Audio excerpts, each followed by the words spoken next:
Maninzi amatyeli abonisa ukuphansi ukunika kwenkonzo ekunxumisa abathengi kulandela izikhalezo ziliqela kwinkqubo ke uAsikhulume Let's Talk ngomso baza kuxovula umba wenkonzo yabathengi neendwendwe ezikhethekileyo neza kunceda ukuba kuqondwe ngamalungelo akho njengomthengi. Kwakhona ke siza kuncedisa ukuba wazi amanyathelo omawathabathe xa uziva amalungelo akho enyashwa. Sikrwece umdidiyeli wenkqubo ke uAsikhulume uNokubonga Mngwenya oza kuthi ke mbukeli asidatele enzulwini ngemiba ezakuchatshazelwa ngomso kule nkqubo. Masikubulise Nokubonga, sikwamkele SABC lihaye sibambe ngazibini ngexesha lakho.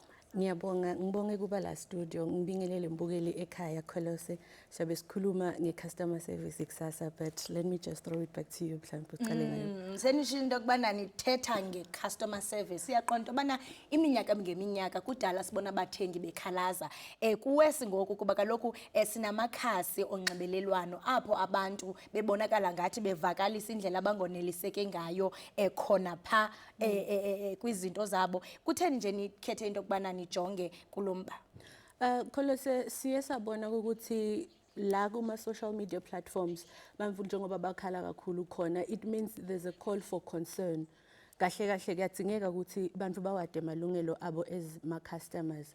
So siye sahlangabetana nezinkinga letinengi lokungafaki kuphela ama shops, your small businesses, you name it. But also nasetikhungweni tahulumende kukhona lokuthi bamvu ba complain kakhulu ngekungaphatheki kahle as ama customers. Esikhathini esiningi sithe nasibuka Asikhulume Let's Talk sathola ukuthi laba labakhala ku social media kubakhala kuphelele khona kanzi ke akhona emacourt lapho ekhasment lingakhona ukuthi limikise dikhalato tabo kuyo. So ehlelweni kusasa sobe sikhuluma ngaloko sibuka ukuthi ngiwaphe malungelo lonawo wena as a customer nanokuthi ungasitakala kanjani nangabe ukuthi utholakala unenkinga as a customer, because sometimes kuba netindvo lebatifihlako, kuba netindvo mhlambe uthi uyadibuka iprice yakhona estolo ikutshele ukuthi you are buying this for a certain amount, but makuphuma islip uthola ukuthi lapha kule slip kunetindvo letifihliwe leti ngakakhulunyiswa ngato before you even buy leyo product or whatever. So masikhuluma ngel customer and customer service, we are not only speaking of ukuthi when uyophuma uye emall uyophuma uye mhlambe for example Department of Home Affairs lapho uyothola khona iservice khona. It could still be labo make laba la trading labathengisa emabhizinisi abo bathengisa whatever lebayithengisayo. When mawuphuma endlini nje uthi uyothenga something already you are a customer, so you need to know ukuthi kahle kahle as a customer wena yini lekulinzeleke ukuthi na uthola iservice mhlawumbe uphathwe ngayo leyo ndlela leyo. So we're going to be talking about that. We also have two guests that we have invited from a National Consumer Commission office. We have a spokesperson from that department, Pato Ntaba, who will be also talking to us about the customer service topic. We also invited an ombudsman from Customer Goods and Services. His name is Lee Sobrati. So labamfu labo bobabili uma mbukeli angahlala nje ekhaya asethe ialarm kunginyalo ukuthi akhone ukwati ukuthi kwendakalani ngoba njengoba bahlele emakhaya. So as we speak, someone ukhona lophumile ayoya estolo ayothenga something, khona lophumile la mhlambe uya let's say SAPS uyofuna iservice loyo muntu loyo. So tomorrow umbukeli la ngakwenda ukuthi avele asethe ialarm kunginyalo at 9:30 SABC 1 Asikhulume Let's Talk kude bakhona ukucaciseleka bathole yonke information lebangayidinga.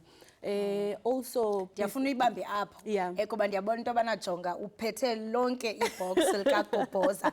Ndiyafuna into kubana mbukeli sike sirhabule sifince kulombuliso. Accountability yala ayikho kahle nje umuntu abamnyama sasokhona la beshantu abashonelwe kumele wenza ama death certificate la uzohlala isidumbe emotional because amavose avaliwe. Vuke ekseni uze ngabo 5 lapha umilayo nasomela ukuthi manje service uthola ukuthi siyakhathi line asakwazi ukuthi sithole iservice. The problem is the system and the security and the people inside, they are very rude. Ezo ke mbukeli izizimvo zabantu kodwa ke ukurhabula ufince ngayo yonke ingxelo ethe vetshe funeka uqiniseke into yokubana ubukela iasikhulume ngomso. Senayo ke mbukeli umdidiyeli wale nkqubo uNokubonga. Nokubonga siyabona into yokubana niyile on the ground ni asikhulume. Nadlala indlebe nabahlali kuba kaloku awukwazi ukwenza inkqubo ngaphandle kokuba ubandakanye abahlali. Sibavile bakhala ngezinto eziliqela. Phambili phaya ucaphule into yokuba ngaba abanye babo baye bakhale bakhaliswa engamasebe karhulumente. Mhlawumbe from your consultation view on the ground leliphi isebe olibona into yokubana litshotshentla xa kuziwa kwi-customer services? Yo, Kholos, i-Department of Home Affairs. Our first up sound from lately Plektanza kudlala nyalo. Bakhala kakhulu ngokuthi most of the time inkinga yabo laphaya kuba kungukuthi batokutshela ukuthi mhlambe kune system breakdown. And then you set an appointment because nyalo angithi siyabhuka. Usethe leyo appointment leyo usabhukile ubona ukuthi mhlambe wena ungena ngo12. Uhambe uye Home Affairs ngaleso sikhathi leso uendele ukuthi mhlambe kufike lo 12 already ube khona right. Uthi uyafika le mhlambe ngilo 10, ngo10 sebavalile. And now ngathi uyabuka i-Department of Home Affairs uthola ama-IDs, uthola ama-death certificate, uthola your passport. Tonke letimvo leto tsuka tihleliwe. And now uya kubo utiniketa isikhathi ukuthi you know ukuthi ngesikhathi leso kufanele ngabe sengicedzile. But only to be disappointed because many a times kuvela lokuthi na ufika laphaya kuvele kuthiwa no i-system i-break it down akusebenteki. So in one of the clips leswadlalile our first up sound beyikhuluma ngaloko and nangisakhuluma nalabamvu laphayana ngikoloku ngithinze kakhulu nami personally as umuntu lo angafuna i-service nanoma ngabe kunini kulela litiko. And uchilo phambili phaya into bangaba nyani abathengi baye bonganeliseki bambi ke baya ku social media kulapho bethatha khona izikhalazo kodwa abaqondi into bangaba mhlambe kukhona inkundla apho ungahambela khona xa ufuna ukulandelela umba we-customer service. Ndiye nathi kwece enye ivideo kumakhasi onxibelelwano umthengi sisho into yokubana bethunana mna bendiqala uyazi lento. Lanto xa ufika eshophini uthi xa uswipe ngekhadi kuthiwe hayi funeke uswipe nge50 rand ngaphezulu.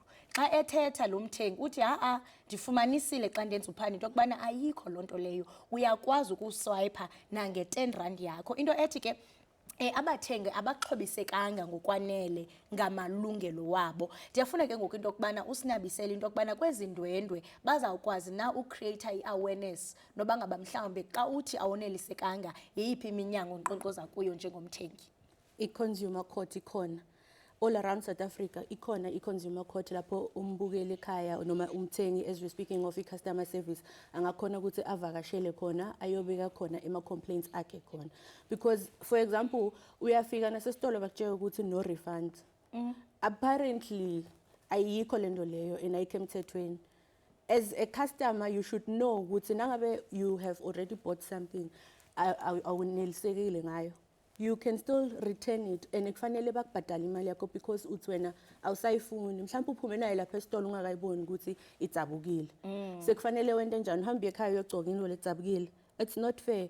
Ngiphuma eMpumalanga eNelspruit akhona ema-office eNelspruit according to my research I've gathered ukuthi 106 Ferreira Street eMbombela people from Mpumalanga can go there and actually lay complaints bavule lawo ma-cases lawo bakhona ekusitakala.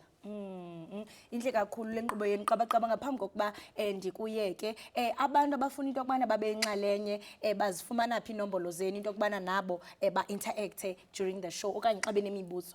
No, they can go to SABC page sikhona ku-X sikhona ku-Facebook SABC izindaba. Already we have a post laphayana where we have requested ukuthi bamfu ba post their comments, they can post their questions. Kanzike futhi noma babukela yona asikhulume kusasa nzambama 9:30 SABC 1 bangakhona ukuthi baphindze basishayele inamba yethu itoba ikhona ngingaze ngidisclose letimvo letinengi because we want them to go and actually check out le episode yakusasa bayibuke bakhona understand from all the aspects that we have mina nje ngishiye khona la. Yeah, nokubonga masibambe ngazibini ngexesha lakho siyathemba into yokubana ababukeli bazofunda lukhulu kule nkqubo. Enkosi kakhulu. Ngiyabonga. Right, mbukeli we-SABC lihaye besihlanu indlebe nomdidiyeli wenkqubo ye-Asikhulume uNokubonga Mngwenya nobesichazela ngakumbi mbukeli ngento esizawuthi siyilindele ngomso apho bebezawuxola kakhulu kumalungelo wakho njengomthengi.